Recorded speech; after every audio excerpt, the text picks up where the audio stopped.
and continuing into the present day in Orthodox theology and Orthodox soteriology is this unity of the body and the soul, and they're not enemies.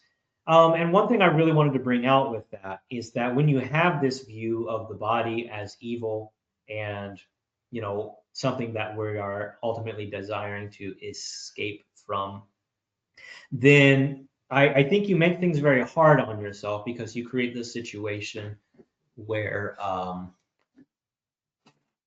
you're always at war with the body, and the body has nothing to offer to you but competition or opposition.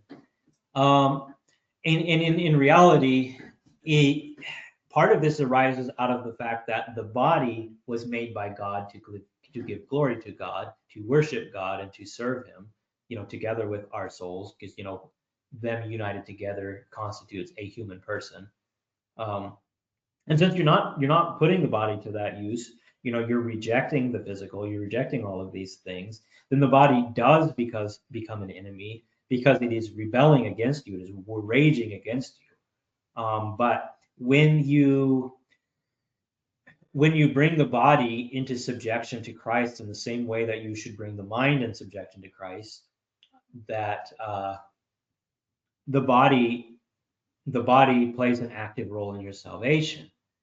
Protestants might try to claim that as works-based salvation. That's a whole different conversation. We're not going to get into that. And then the other thing that I think is neglected in this Calvinist treatment is that the mind very often is also a significant source of temptation and evil in the human person. A lot of times when we sin, it is not because our body is raging against us, rather it's because our mind is raging against us. And so an important concept that is set forward, like for example in the Desert Fathers, and things like the Philokalia, and any of the ascetic writings of the church, but just a concept that is central to Orthodox soteriology, Orthodox Christianity in general, central to the whole idea of theosis, is that